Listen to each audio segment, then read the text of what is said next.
And he got the job anyway. Classic. Welcome to the show, everyone. It's Talkback. Thane, Kirby, Rickard. We're here till it gets boring. Well, that's our show. Thanks for joining us. And we've got I was actually this close. Like, I obviously haven't been on all week. I said last week I'd give you a week. And I didn't come on all week. And then tonight I was like, I can't be bothered. But then I thought I'd better because I can't do tomorrow because I've got my Samsung gig. So I appreciate it, Rickard. My one day of the week for you. You know, I'm about being consistent. Anyway, you've got a lot of things that people pay you. I unfortunately don't. So I've got the luxury. Yeah, you don't have any other things in your life, eh? No, this is it. And this saves me from loneliness and deep depression. So thank you very much. You know, when I'm left alone in a room and I start thinking, it's the worst thing. Oh, no. Next minute, I'll start drinking. Low carb beers, though? 0% maybe? Just about. I do love a Heineken Zero, though. Like, I drink those all the time. They're very good. Are you selling us something, or is this your real opinion? No, it's my real opinion. Because, like, you know when you want a cold drink and you want something that's fizzy, but I don't drink Coke or fizzy drinks. And, like, a Heineken Zero tastes like a beer, but it's basically got no calories in it. Right. You're just drinking something that's cold and fizzy that tastes good. That's not Coke, but it's not water. No, I like it. Yeah. I really do. Except the taste, for me personally. But, you know. Because you like actual beer. Yeah, I do like actual beer, but I don't like it all the time. I will have a beer just on occasion now. Before I used to be a gigantic pisshead. Anyway, moving on. We've got an exciting show tonight. We've got a wrestler. We've got someone from the WWF. We do have someone from the WWF, but the World Wildlife Fund, not the World Wrestling Federation. We don't have Hulk Hogan. No. And then also we've got another fella called Nigel. Now, I can't quite remember Nigel. Nigel was in the wheelchair, a really good guy. And how do you know Nigel? He was always at the gigs, you know. He used to hang out at Conch, which was a little like cafe record store next to George FM. So basically, anytime you went to George, he was sitting outside. And I think once you see him, you'll remember who he is. But you're terrible. Is he a bald guy? He always had a cap on. He might not have much hair. I don't know. Gosh, it's all coming back to me now. I think we do know but Nigel. You're terrible with people. Yeah. Like, you don't remember anybody, so... Right. One person I do remember, though, is our fact checker for tonight's show. And boy, this guy is an advocate for all the great stuff. Let's catch up with him now.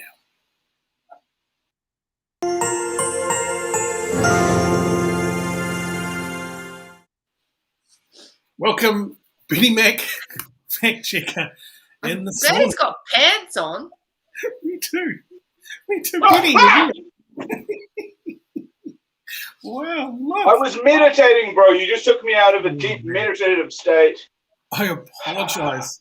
Look at you looking slippery like an eel. Where are you? In a kind of a wagon from Yellowstone? You're exactly right. I'm in the back of a gypsy wagon. They cleared the horses out especially for me. Still smells like dung in here, but we've managed to force a sauna into the space. I've got this eucalyptus oil, and I've also got this. Do you have to have your legs open so wide? I suppose that's my next question. Of course you do. That's where a lot of the air flows from the groin and also from the face.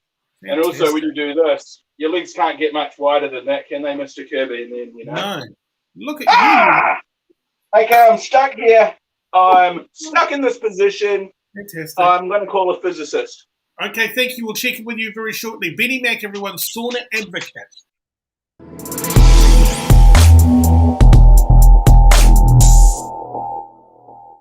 Here's our special guest checking. How are you, Livia? You okay? I'm great. How are you? Very good. You're not in a sauna, I see. You got all your clothes on. No, I do have all my clothes on, but I used to have a sauna. They're fantastic. And did you get down with the eucalyptus? Yep, that too. Fantastic. Very good for the sinuses. Yeah, of course, absolutely. That'll clear you up. This is Rickard. I don't know if you've met Rickard. Hello. Yeah. Not to be confused with Carol Hirschfeld. She often gets that. So. Oh, okay. I don't. I heard she got a job at Today FM, that new talk radio station, being an executive producer on Tova O'Brien's new show.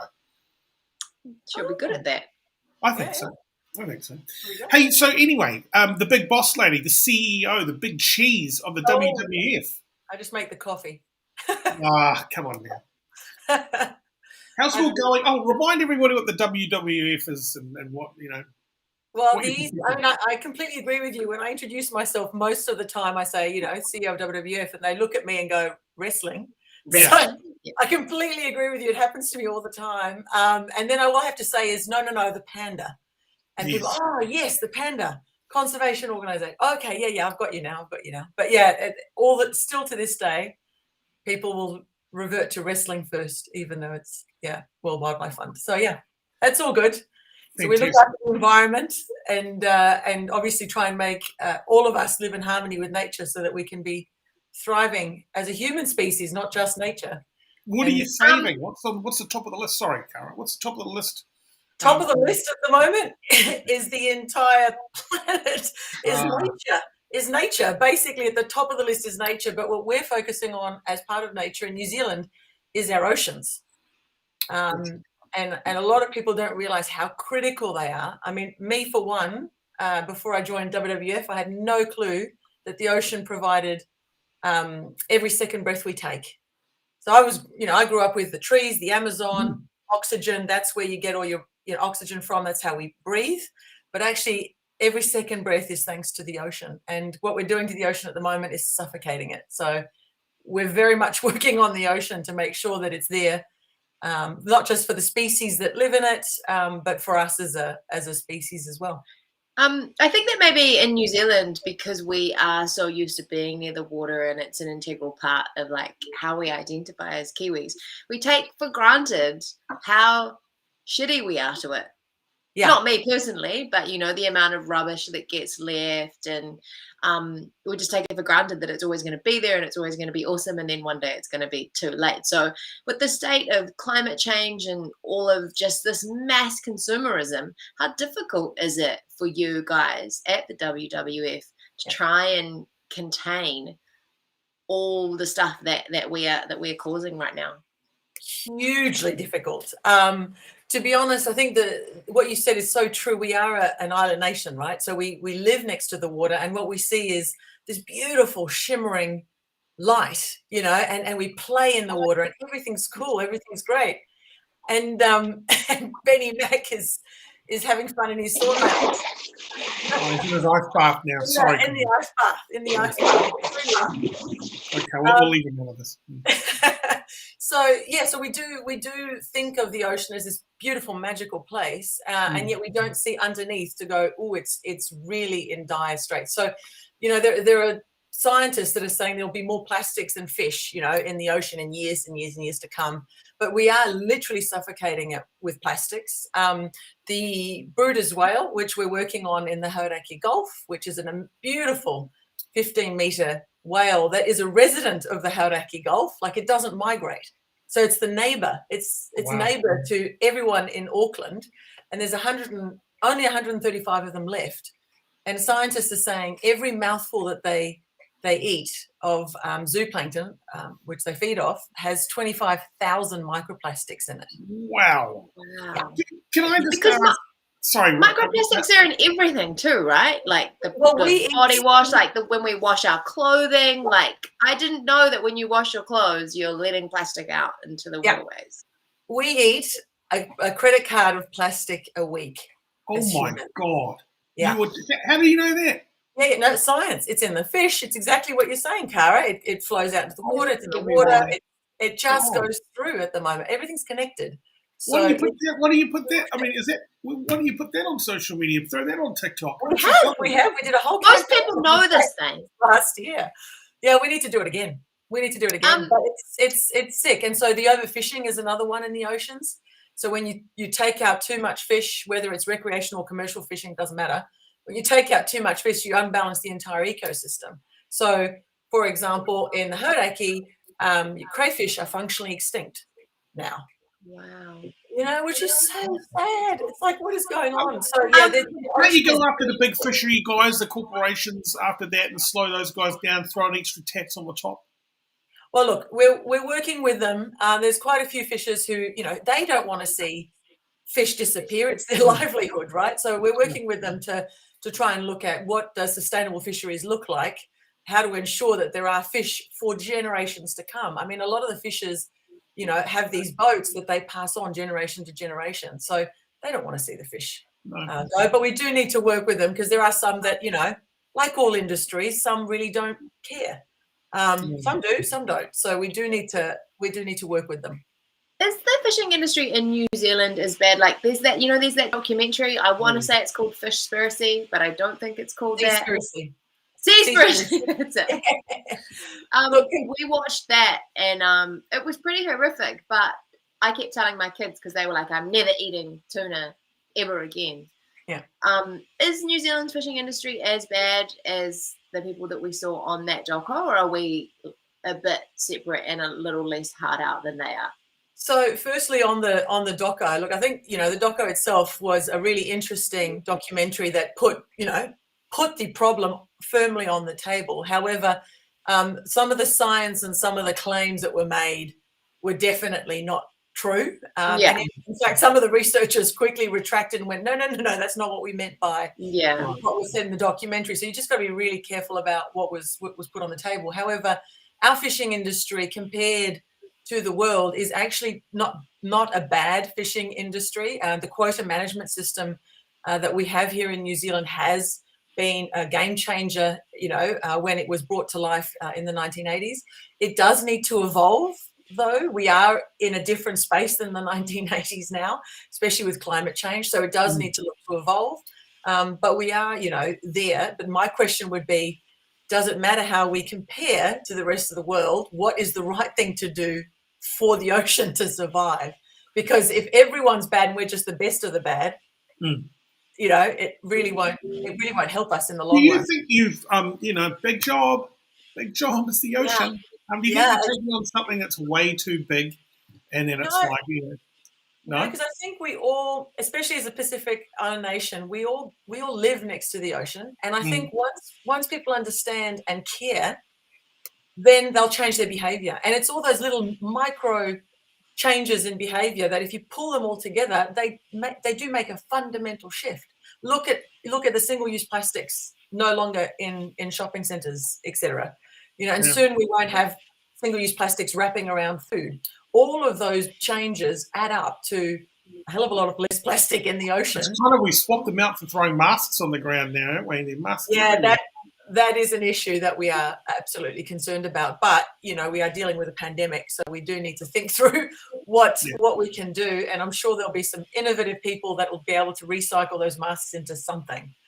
So what are some of the changes that we can make every day to help the ocean? I know there are lots of companies trying to get on board with this, like Adidas have Parley, where they do the runs and they make the shoes out of ocean plastic, and lots of companies are getting on board with this. But what can we do every day just to make those small changes? Yeah, no, great question. The first thing to do is really ask yourself the question, do I need that thing that was most probably built from plastic? Because what we want to do is actually stop the purchase of something that you actually probably don't really need in the first place. If you do need it and it is in plastic, then how do you reuse it?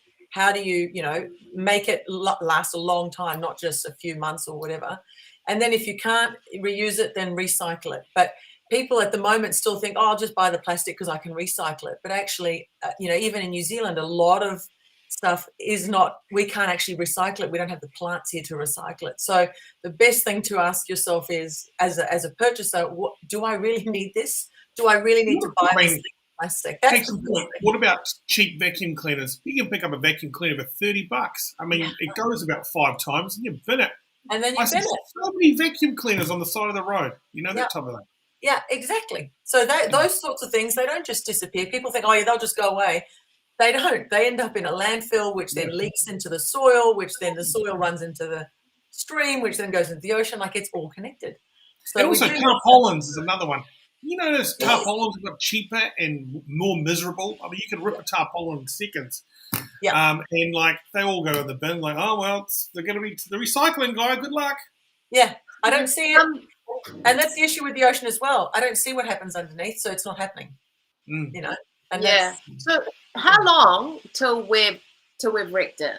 Like, well, you know how long have we got to try and fix this situation? We at WWF call this the decade of action. So by 2030, if we haven't significantly shifted the way we live on this planet, and that includes climate change, so everything to do with climate change, if we haven't really significantly changed by 2030, we are going to be in a very significantly different planet Earth.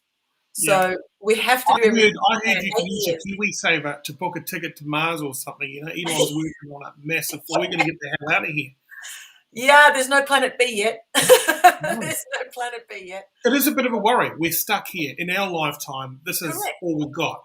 Yeah, but there is hope. So I do see a lot of really fabulous, innovative people that are creating new things that you go, wow, God, imagine that at scale. You know, even in the fishing industry, there's some brilliant individuals that I've come across that have done, for example, fishing directly to the restaurants. So the restaurants order and go, actually, for tonight, I need about 5 terakihi and 10 snappers. That's all I need.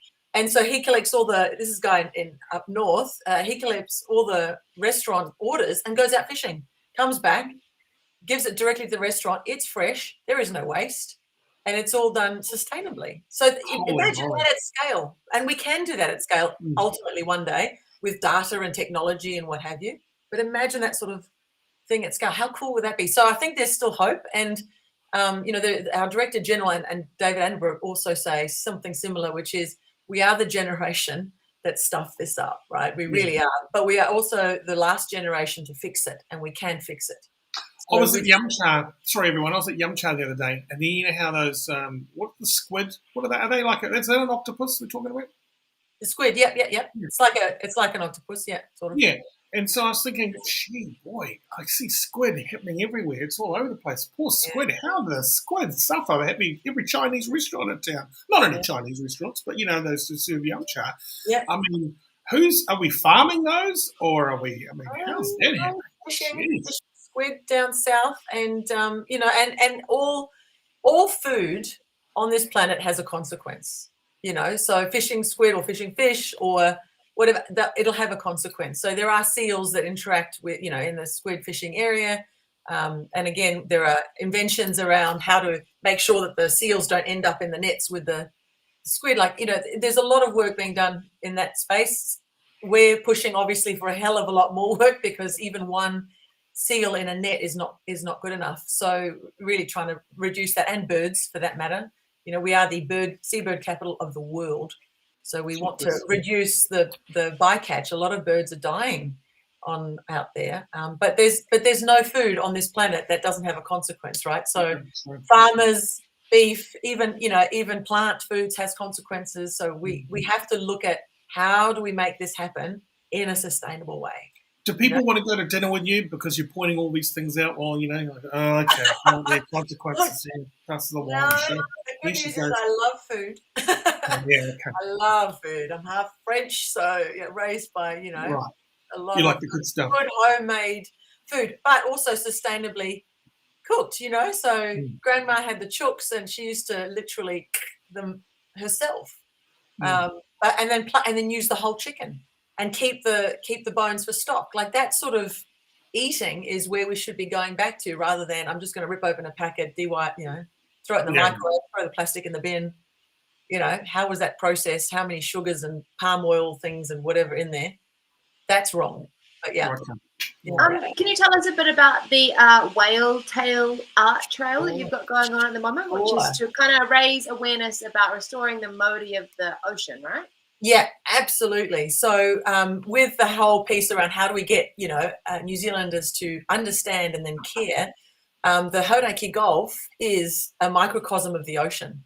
It's a really interesting space where everything that happens in the ocean is happening in the Hauraki Gulf. And so we really wanted to do something and bring it to life. And so what we thought was this Wild and Arts Trail, which is a beautiful arts trail that celebrates artists from all around Aotearoa, as well as marine conservation. And so what it is 81.8 metre whale tails. So you can imagine, a tail of a whale. And it's based on the Bruder's whale, so the beautiful Hauraki Gulf resident.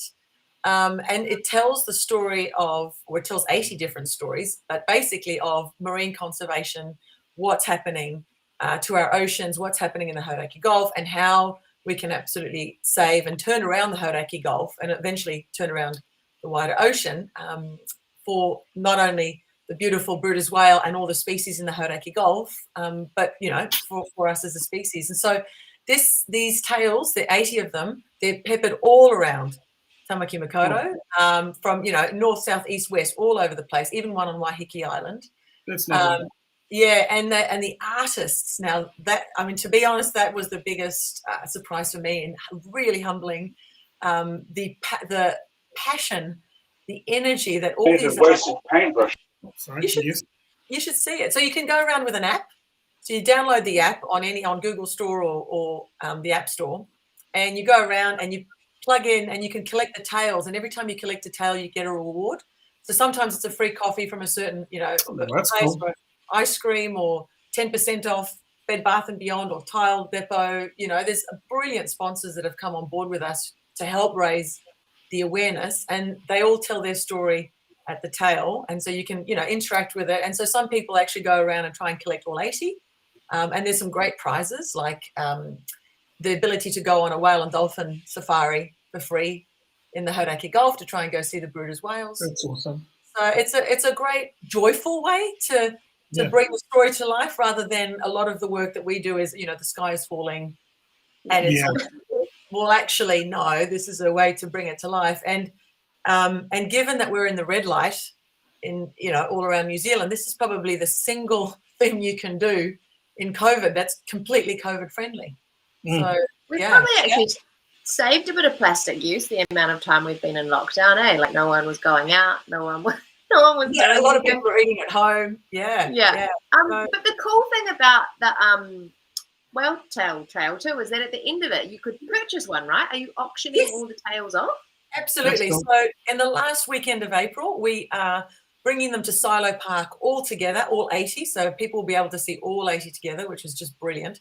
And then on the 2nd of May, we're going to auction them off. And that money raised will help WWF work in and catalyse some environmental work in the Hauraki Gulf, as well as the broader ocean itself. What a great idea. I think it's a great idea, especially the whole photo of them with the amp and then win some prizes, like even if it's just a coffee. How cool. Yeah.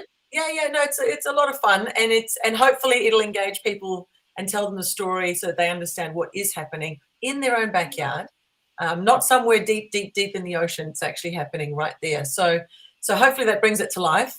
We've also got 90, we call them peppy pods, which are 1 meter little tails, and they've just literally gone out this week to 90 schools around Tamaki Makaurau, and the kids have got a brilliant pack with Project Jonah we've partnered with to talk about the whales, the ocean, and to help teach them. And they get to paint with resin paints the tail. And in March, we're going to bring all the peppy pods out to the trail as well. So people in Auckland will be able to see the peppy pods as well. So, and for those who are not in Auckland, actually, there's a virtual trail that's launching in a week or so's time. We're just fixing up some technology. So you'll be able to get on. Just quickly, what do you think about someone raised the idea of going to see the whales on jet skis, you know? And, no, you don't want to. Because they're plastic? The jet skis are plastic? Or no, the jet skis noise pollution freaks them out. No. The Bruder's whales are a beautiful, playful, I dub them the panda of the ocean, because they eat a lot and they play and they bask in the sun, and they're very lazy whales. So they're very cool. They're very cool whales. But you don't want to get close to them. They're still, you know, a big marine species, and you can get too close and interact with them and hurt them. So you want to stay away. Follow what the rules of, you know, Maritime New Zealand in terms of the staying away. I was going to say, did you see that? Didn't the news take it live? Didn't one go into the into where all the ships get tied up? What's that thing downtown? All the marina. I think one was like, or was that a seal? I think it was like a baby whale. Maybe I know the seals down there, but some whale came in and out and swimming. And I think back in the day, one news took it live, and it was like the biggest. Oh wow! No, I saw the other day that there was an orca, but that was in Golden Bay that came right up close and actually swam with kids on kayaks. Yeah. And the kids were freaking out, the poor kids. But the orca was just playing around and checking them out and then went away. So, yeah, no, they're really cool. What's that thing that you can turn into perfume if they they throw it up and then you strike it? Ambergris. Yeah, is that from the whales? I don't know. I actually don't know. You make perfume out of it, don't you? Well, Sell it for $1 million. Ambergris, if you find proper whale ambergris, which is, I think, whale vomit, it's worth hundreds and hundreds of thousands of dollars. Wow. You should auction that off. Quite good at finding it on West Coast beaches. Up in Northland, apparently. Okay. Yeah. Okay. Yeah. Yeah, no. I did not know that. So thanks. That's really cool. The other thing I didn't know is the whale poo is hugely important for the ecosystem. It's basically the bottom of the food chain, and everything builds from there. And so by them migrating and pooping all over the world, they actually oxygenate the oceans. How big is a whale poo, roughly, you know? Oh, no, but there would be a lot of it. Yeah. And they're also a massive carbon sink. You know, they take a lot of carbon and bring it down. So that, they're great for climate change. So we need to do I just fact checked the ambergris. It's a solid waxy substance originating in the intestine of the sperm whale. It can be used for medicines, potions, spice, and it's the stabilizer in the scented perfumes. Although I don't think many people use it these days. Like it's a bit of an old school thing. That's have you ever thought, when you hear the news, I've been to a real life whale stranding, and there was one in Dargaville on Bailey's Beach. Oh, yeah. And it was just horrific. Like the moans, the eyes, the blood walking into the wash of the waves, and is it going to, why can't we do more? Everyone blaming like the local guys who are trying to help this. And then, okay, the whale passes. And then no one talks about the burial or the after. I'd like to know what happens when they have to take the tractor or whatever they have to do with the whale after that. It's just so spooky. It's just like it never happened. It all just goes away and you're going to go, oh, the local iwi, they buried it. Did they? What? Where? In the forest? Why? Sacred? Did I answer all the questions? Probably.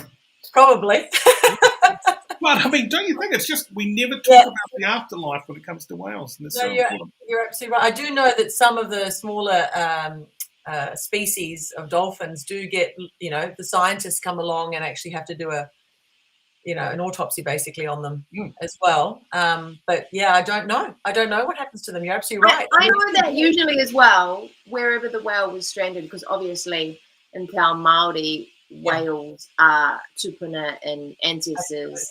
And the local iwi will come and they'll be allowed to harvest bones if they want to, and then they will do their karakia, and then they'll go bury it where they think it should be buried once the scientists have done whatever testing they need to do. Yeah. And that's my understanding of what happens to them once they've died from stranding.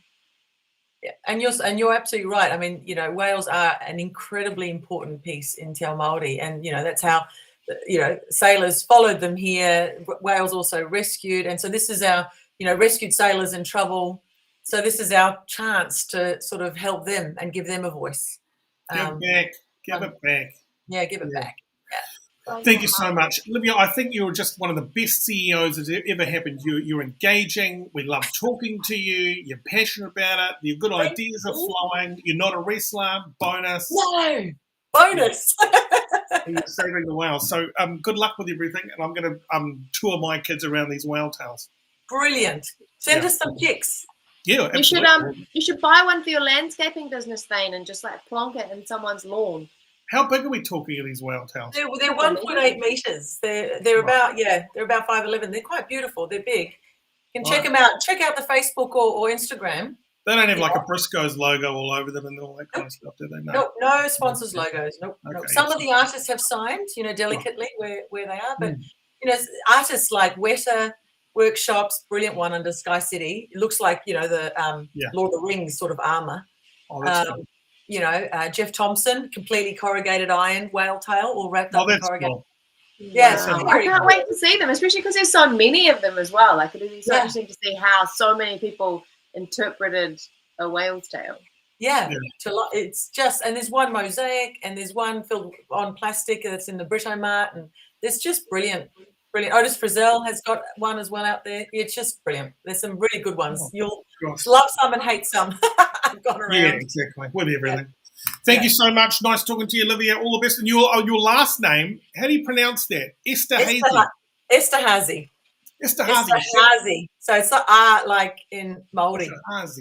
Esterhazy. Yeah. You sound like a craft beer. How cool is that? Yeah. Give me an Esterhazy immediately. All right, got to go. Thank you very much. Nice talking to you. Awesome. Lovely to meet you. See ya. Bye-bye. How about that? Wasn't that good? Yeah, she was awesome. She is the ultimate guest. I mean, one, she does all the talking, but she's engaging, and her message was important, which I think. Yeah, have you spoken to her before? No, never. Yeah, sometimes it's hard to tell. You know, you might talk to a CEO and they'll be really stiff, and I'm the CEO. I'm an important guy, and I can't be funny. But she was great. But yeah, also sad that we're fully ruining the ocean, and scary as well. Scary. Have a shitty world for our children to live in if we don't stop over-consuming. Correct. My nana used to wear a top like hers when she was cleaning. You know, like a little pinny type thing. A little vest. It was very cute. Yeah, very cute. And you know, she didn't rock up with a CEO power suit or anything like that. You know. Well, you would expect that someone who's the CEO of the World Wildlife Fund would be pretty down to earth. Well, here's my thing. I either think you're on in the CEO gauge, like she was right in the middle, cool, but you've got the power suit. Then the other end, you've got like a Levi, a denim jacket with a whole lot of badges on there, you know, and like Save the Whales and all the paraphernalia and all that type of thing. And maybe she's wearing glasses that are two big whales and thinking, oh God, save the whale ladies here. But she was fantastic. She was awesome. Yeah. Hey, are you ready for a little bit of news?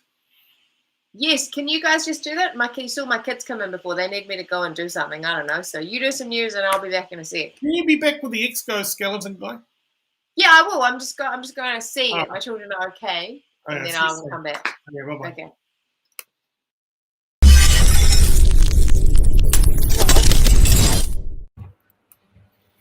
News girl. Selena, how are you? Good evening. Well, thank you. Well. What do you got for us? What's making news? A Jetstar flight from Auckland to Wellington on February 1 has been linked to the COVID-19 outbreak. Anyone who was on JQ 259 between 10:30 and 11:30 a.m. seated in rows 1 to 4 is deemed a close contact of a COVID case and asked to self-isolate now. Okay. And then get a test on day 5. Not bad. Yep, like it. What else you got up the sleeves? Also, have you been hanging out to go overseas? And now's the time to get planning because, if you're happy to cooperate with the associated risks, the removal of the requirement for most people to enter managed isolation and quarantine. Dumped. I love it.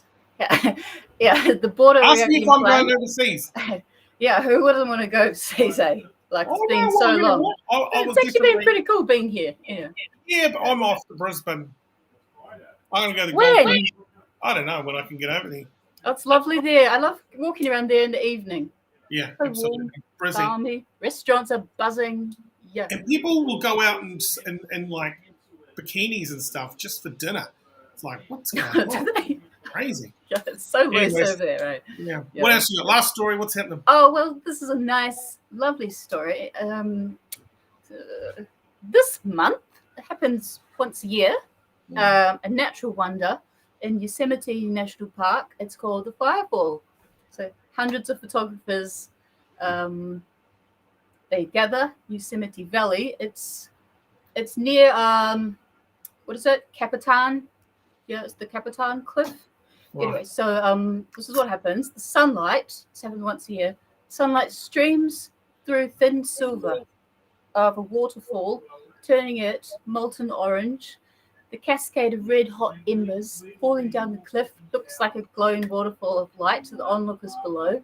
So, when the conditions are just right, no need to alter the saturation in the editing process. because it really is that dramatic and unbelievable. Fantastic. I must check it out. I'll Google it immediately. Thank you very much, Selena. Really appreciate your contributions tonight. Keep up the good work, and we'll see you real soon. Thank you. Thank you.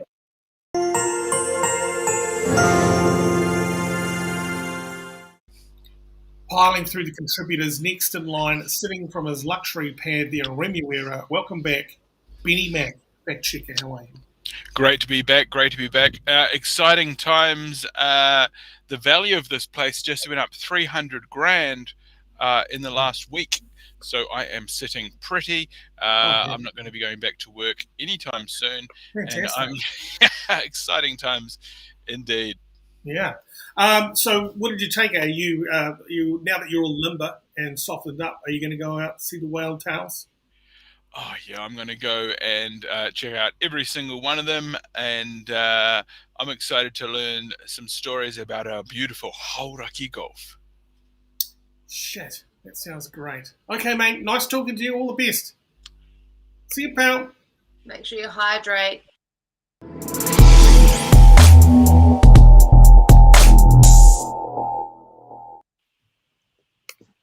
Ladies and gentlemen, here's our special guest talking with us, headphones and in the dark. Nigel Erb, welcome to the show, mate. How are you? In the dark. Hello. Hey. Can you hear me? I remember you now. Oh, my God. Yeah. How's it You're going? older and wiser. Yeah, absolutely. No, we're not. Hey, Okay. could I be wrong, and I don't want to be insensitive, did I know you when you could walk?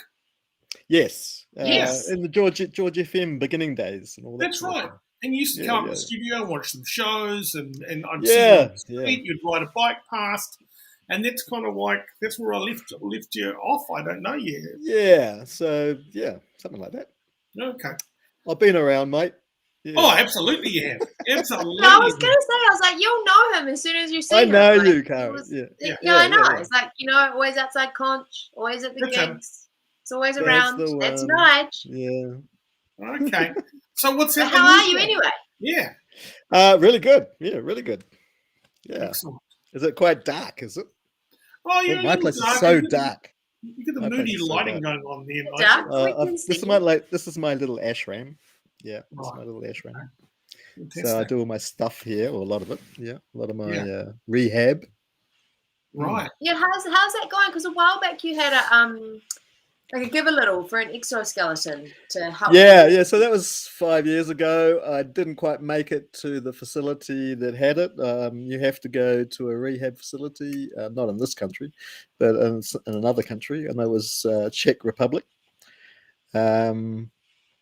So we raised quite a lot of money, did a lot of things, but it wasn't quite enough for me to do what I wanted to do at the rehab thing. And I used the exoskeleton once just to trial it out, and it's amazing. And it would have been a really good tool for me to use to, make myself a little bit better and even make myself walk. But we didn't quite get there, so I had to rejig my ideas, as you do. And can I ask, how did you end up not walking? What happened? So it was a spinal cord stroke. So it's like a stroke, but it's not in your brain; it's in your spine. Wow. So basically, to me it was like electric shock down my legs, and I thought there was something strange, but I didn't know what it was. And eventually, we had to ring for an ambulance, and it only took 3 or 4 minutes, and I wasn't walking. And I haven't walked since. But so what happened in the beginning was, from about my waist down, nothing really, nothing worked.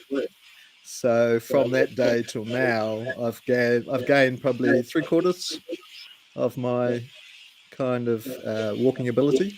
But I can stand, hold on to things. I'm kind of at the baby stage. Right. Okay. And have you did you think about giving up and going, fuck it, I'm going to be in a wheelchair, that's my lot? No, because I keep on getting little bits better. Little things keep happening. I get a little bit more movement, or something else starts working, and so you just keep going. Yeah, plus, for me, it was never, you're never going to walk again. It was always, we don't know. So in the we don't know category, it's like, I'm going to walk again. So it takes a long time, though, these things. It can do. And what's the support been like? Obviously, you didn't get the exoskeleton. So in the beginning, offers. as a rehab? In the tool? beginning, you get all the normal support, which is physiotherapy, things like that.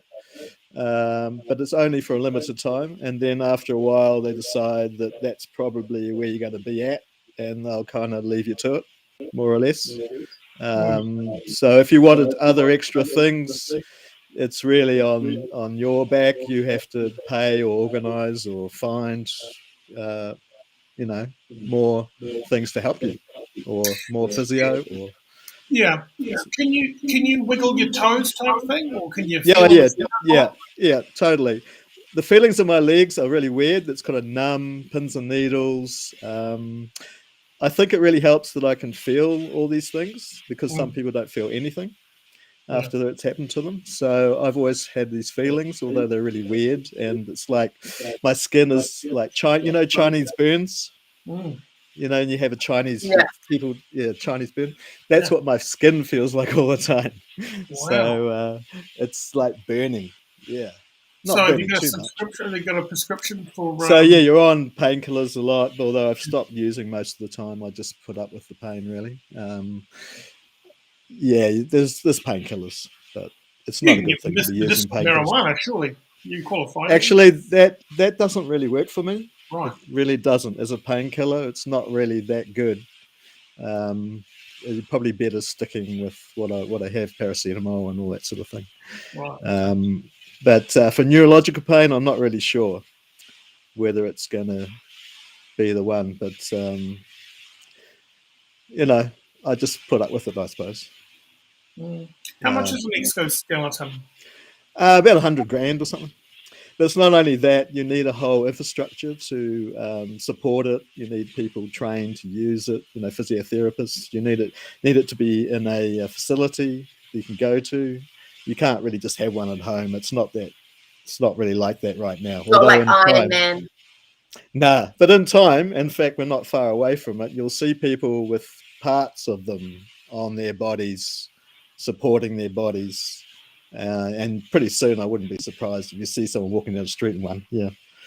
It's not too far. Are you saying if you get the suit, you have to live in a special suit-ready little apartment or facility?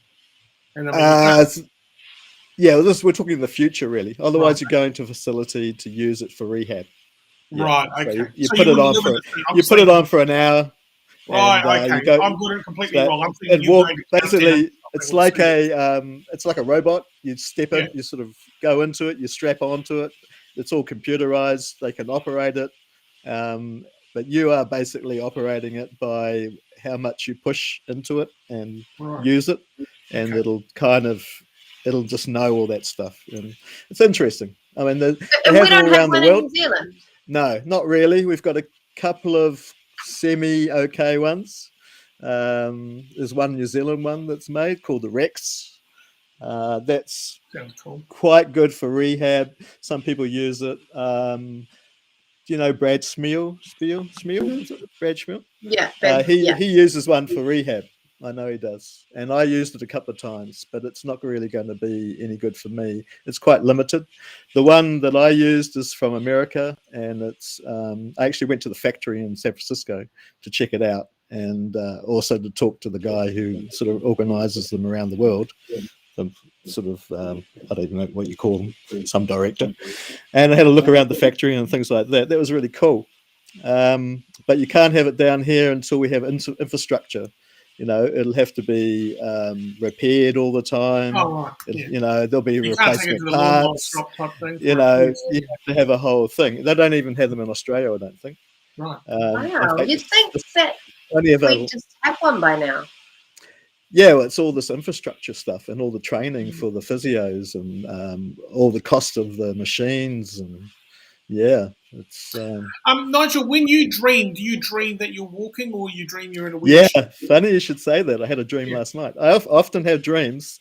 My funniest one is I dream that I'm out and about around town, like I'm often, if people know me. And then I'm walking around, and then all of a sudden I'm going, Jesus, where did I put my wheelchair? Wow. Oh, I better go and find it. So I spend that half of the dream finding it, sort of thing. Wow. So it's quite weird, but it's quite cool. Yeah, so I had one of those last night. Those funny little dreams. Yeah. Yeah. I mean, when those dreams that you really think you can feel everything, and it's like, wow, this is incredible. And then you remind yourself that those. I've honestly thought that it was real, and I was walking. Yeah, and I think that's really good. I think that's really, really a good sign. So, and you're manifesting it. Yeah, it's a bit sad when you wake up, though. Oh. It's like welcome back, Nigel. Yeah, the real world. Yeah. Yeah, have you ever forgotten and just kind of like swung your legs out and then gone to stand up and? Well, I can do lots of things right now. I can actually stand and hold on to things. I can step onto sort of I crawl upstairs at the moment. Is what I'm doing right now, like a little baby. I'm kind of at the baby stage where they crawl around and grab hold of things and get themselves upright, standing up against a chair or something like that. That's what I do. So I've advanced a lot. Yeah. We're all the same size sitting down, though, aren't we? You know, kind of height-wise, I suppose. Yeah. I hate sitting down now. I hate sitting in that chair. Yeah. Right. It makes me really, really sore and uncomfortable. I like to be straight, you know. Like standing is really, really good for you. Oh, sitting is not. Yeah. Sitting all day would be a nightmare, but horrible. It's your nightmare, unfortunately. It's terrible. I don't know. I don't think I could. You know what? I think I could cope, and you cope with any kind of trauma that's placed in front of you. But I love your attitude; seems very positive, and you're not giving up, which is marvelous. Because who knows, right? You could exactly especially roll into bed, and then the next day you're going to get a new movement or new something. Exactly. There's a whole other thing to it as well. It's like another life. Yeah. So you have to adapt and accept it. You know, otherwise you'll be miserable. Are you on Tinder or anything like that? What are you getting out? Well, I've kind of had my thing on Tinder, but it's impossible really because it's too much to. Yeah. It's too much to explain. It's too much. Yeah. I bet it is. I don't do it. I meet a lot of other people, you know. Yeah. Normally at a bar or at a club or whatever.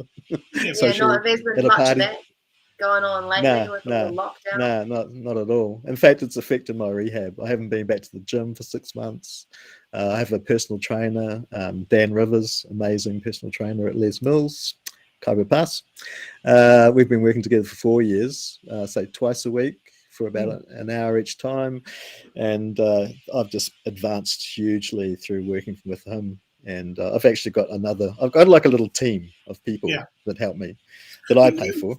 You were always buff anyway, weren't you? You were toned as all hell. I don't know, was it? Yeah. I'm more buff now. I'm an animal now. I'm an animal now. Wow.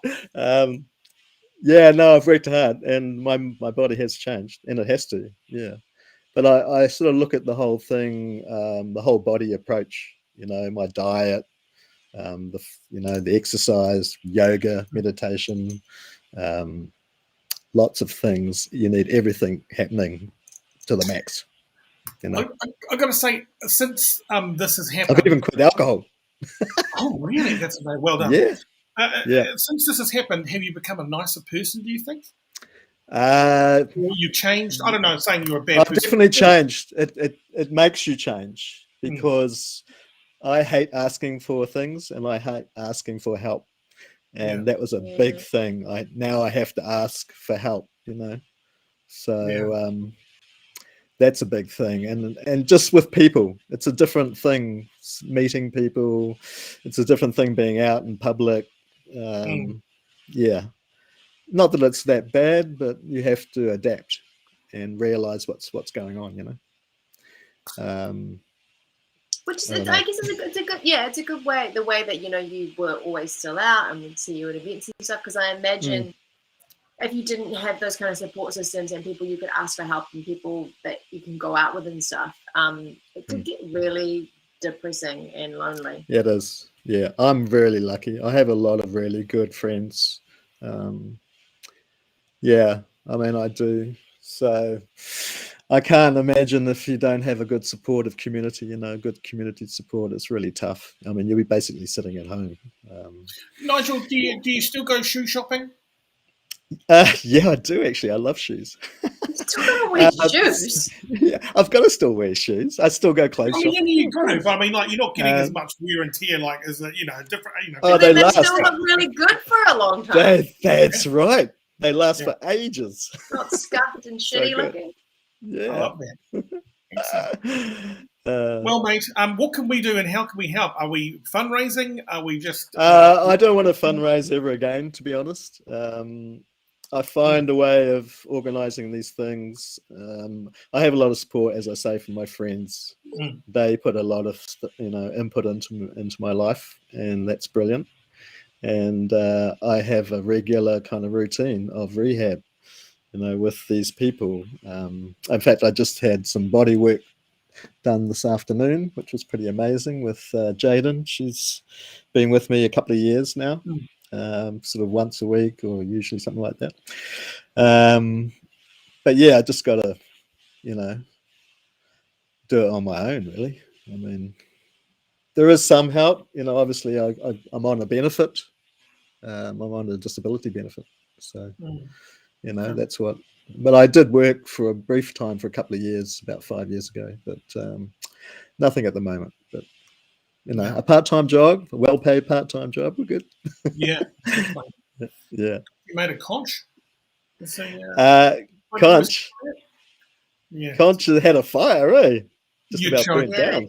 Yeah, their whole back oven caught fire and they're rebuilding. Wow. It's crazy down there. Yeah, that was recently. Really? Oh my God. I had no idea. So, more problems. Yeah. Now, hey, we've got another video. We've got a video here, I believe. I'm going to try and play it out. This was, can you tell us what's happening? I think it's a video you sent or something like that. This is something that Benny filmed, Mr. Mack. Right. Okay. It was actually because I was thinking of getting into, acting or something like that. Yeah. Right. Benny, how are you, mate?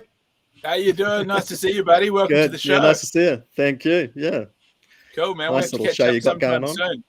Yeah, we should. It's been ages. Yeah, bro. So he did a really cool video for me. Yeah. Okay. All right. Should we have a little bit of a watch, guys? It tells you all about it. It was kind of like Nigel's story is so intricate and he gets asked sort of, I think, the same questions all the time. So I thought, why don't we just make like a 2-minute video where you pretty much tell the story from beginning to end, and then you can just hold that up and just say, watch this, here's the link. What a great idea. Have I asked questions that you always get asked before? Or? Yeah, kind of, I suppose. There's nothing I haven't been asked. Yeah. All right, including does it work? I was going to ask that, but I didn't want anyone to go, he hasn't changed one iota. Yeah. But does it work? All right, let's watch the video. Of course. Remarkably well. Thanks, mate. Here we go.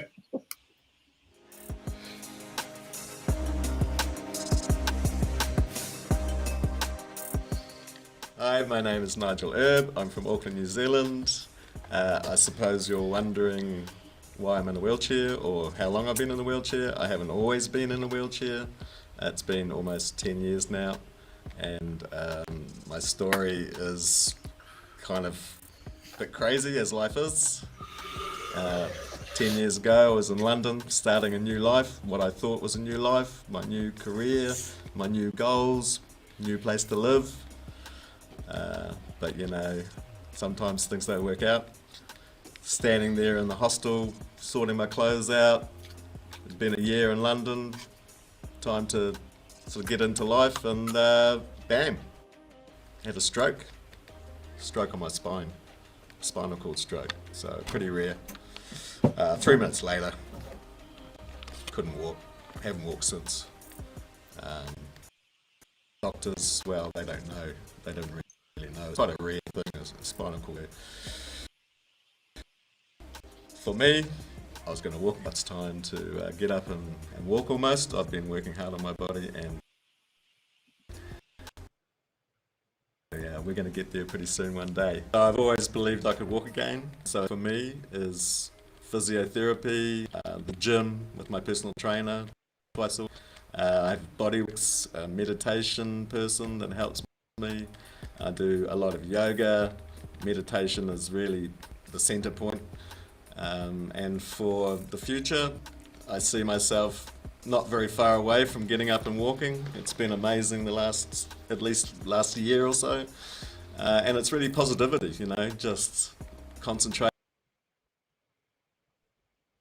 on what you believe,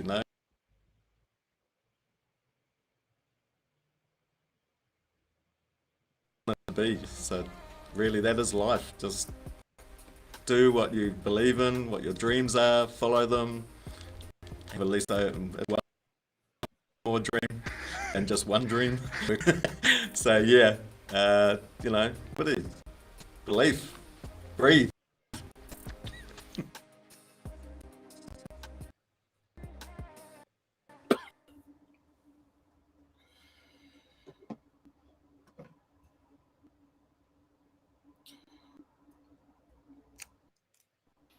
How cool was that? Very cool. Pretty cool. Yeah. What a nice thing for you to do, Benny, make that video professionally shot. I mean, streaming it back was a bit hard, but it looked great. Yeah, it did. Yeah, it was good. It was nice just to spend some time with Nigel. I think we shot that over about an hour or so. And you're very natural on screen, and who knows, we might be able to get you to roll into Shortland Street or some other place, man. Yeah, I'm still quite keen on the acting, but I really need acting lessons. So. I mean, if you look carefully, side by side, if I lost the beard, I could play you in a movie. So. Yeah, true that, eh? No, same here. But if you were going to make a movie about your life, you wouldn't pick Thane, right? Who would you pick? No, I don't. Hey, mate, thank you very much, Nigel. We must away, we're about to finish, but we really appreciate it, and I'm really good to know your story. I couldn't quite sort out the technicals, but that's all good. All good, mate. Yeah. We got the story out, and that's what I wanted, so fantastic. Really appreciate it. Well. All good. All the best. All right, mate. See you soon. Yeah. Awesome. Lovely to see you. Cheers, buddy. Lovely. I knew you'd know him as soon as you saw him. As soon as I saw him, I was like, this guy. Wow. We're killing it. This guy. I'm so glad we had him on the show, which is bloody good. Yeah. Any last words? Somebody smashed my car windscreen this week. My back windscreen.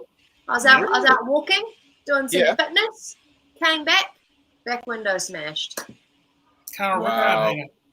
Which was unfortunate considering last week the pheasant flew through my window and fucked that up. Yeah, it's funny you say that, because Thane was actually saying last week that your car was actually possessed. Yeah, I think it is. But the amount of stuff that has happened to that car is actually nuts. Like, Do you think, Cara, for 1 second, this could be a wacky George FM breakfast stunt? There's video cameras everywhere. Because you know that this had been a big thing when I was on George Breakfast. Every week I'd come in and be like, some kids smashed my mirrors off. Now I've got a door handle that's a different color from my car because someone tried to break into it. The doors filled up with water. I hit those potholes on Universal Drive and broke all my tires. Somebody crashed into it when I was at the Music Awards at Spark Arena and drove away and smashed all my lights. Like, whoever owned this car before me, I got it when they'd only done 20,000 Ks. Whoever had it for those 20,000 Ks, I don't know. They cursed it somehow. Maybe they did some.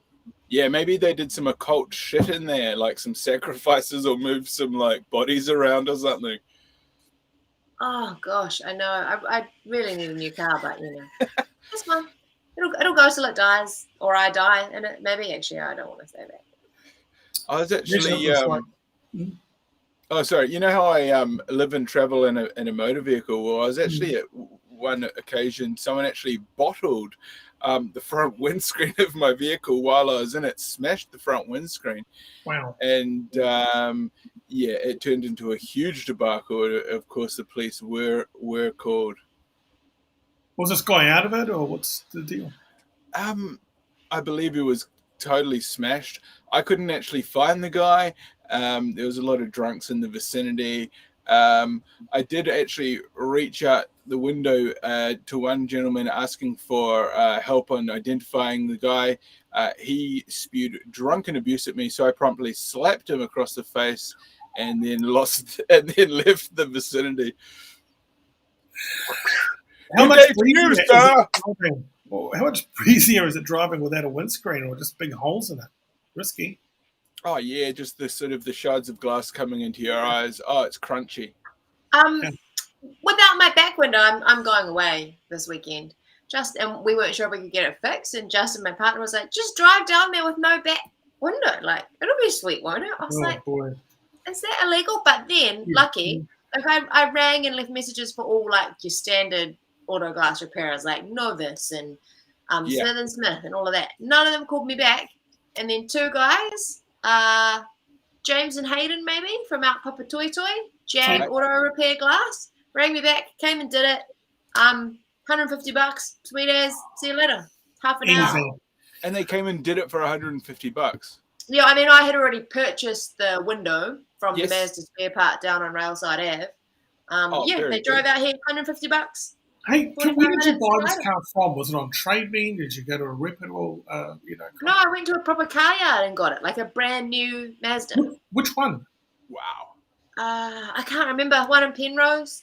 Maybe it was on City Motor Group, Dakota, City Motor Group. Maybe all their cars were sold over an old burial ground or something like that, something spooky. Maybe you know how that weird shit goes on in Japan? Maybe it was a Japanese import and it had, maybe they'd found it at like that Suicide Forest car park. No. I thought you were talking about Godzilla. Karen thinks it could be true. That's why you're so scared. Read you like it definitely was like, from Japan. Like it was New Zealand new, but like had done however 20,000 Ks in Japan. Or it might have even been something more innocent, like the guy who fills up the vending machines with panties, And that's the show, everybody. I don't know. Has anybody got a new car for me? Anybody? Car sponsors want to sponsor the show? Oh yeah, maybe go back to City Motor Group. Yeah, I'd love to see what they give you for a trade-in on that. Yeah. Tell them it's possessed. Tell them it's possessed. Who you are, the stories, and they might even give you a bonus for a good story. Because no, they won't. They'll say, "Get back in the car and drive it out of here." Right now. Hey, why don't you put it on Trade Me and kind of like see if you can, sell Kara's ghost car? Maybe one of your old fans or stalkers might want it. Yeah, we could shoot like a Pimp My Ride video where you point out all the flaws and really sort of sell it. You could do the same video like you did for Nigel. Hi, I'm Kara. My car stopped working 10 years ago. It's possessed. I mean, I was looking because I was looking on Trade Me, like what I could sell it for. And there's people on there, like my Mazda has only done like 150,000 Ks, right? And I was like, oh, maybe I'll get like whatever, I don't know, sell it for $5,000. There's people on there trying to palm off the same car that's done like 257,000 Ks and they want like 10 grand. Unbelievable. Extraordinary. Unbelievable. You know what I always say to people that have like a car that they don't love anymore? I just say, call the broken car company. You might get $500. Yeah, that's true. Hey, I just want to quickly say to Steve McGuinness, were you driving on the Southern this morning early, like 7:30ish? And did you see a red van come past you and give you the hazards? I wonder if it was you. And also, Kiwi Classic with the last message here. Show up pics, I'll buy it. Ooh. We might have a buyer. There you go. Okay, I'll sell it to you for $17,000. Let's do this. Yeah. Monday's show, let's sell your car. How good would oh no, it's a holiday on Monday. Tuesday's show, I'll sell your car. I think it's my birthday on Tuesday. Oh, Wednesday's show. Let's sell your car. Who knows? It might appeal to someone who dabbles in the occult. Oh, of course. I mean, it's a black hole. I only dabble. Dabble. Yeah, okay. Well, we could try and do that. Okay. I guess. 17K. What do we got here? 17K. What a deal. If it's like cursed and you're into that shit, like 17K is a steal. Yeah. Hey, what about you, Selena? Just quickly on the show, Brian. What? You got a musical artist, Selenia, you're saying? Yeah. Yeah. Okay, so she's a Kiwi Yeah. lady. She's based in Pennsylvania. So she was in sort of the New York area. Now she's in I wonder Pennsylvania. if she has a name. What is She her does. name? Miriam Clancy. There you go. Oh, Look her up. Clancy. Miriam And Clancy. that's exciting. Now, how about you, Selena? Do you dabble in the occult? And are you looking for an overpriced junk car? No, by any I've chance? told you before I don't dabble in such demonic activity. Oh, jolly well, just checking. Okay, well, that clears things up. All right. Thanks, everybody. Thank you very Sam. much, guys. Thank you, Selena. Thank you. And thank you, Cara. Thank you, Benny Mack. We'll see everybody on. Good luck with your Samsung thing at Sky City. I might come in for a gamble tomorrow. Well, let me know if you do. Andy's is shut down though. Oh, I'd say come for a burger, but it's fully closed. It's shut down forever. What are they putting in there? More gaming machines? Nothing. They just got a staff shortage, so they had to move the staff around. Gotcha. So I'd get a kid's cheeseburger before my broadcast, but can't do that anymore because it's done. So, oh well, if you're coming for a gamble, let me know. My broadcast finishes at 8:30. All right. Yeah, well done. You watch me play the Okay. pokies for a couple of minutes after. See ya. All right, bye. Everybody. See ya. Oops. Sorry. I'm sorry again. Bye.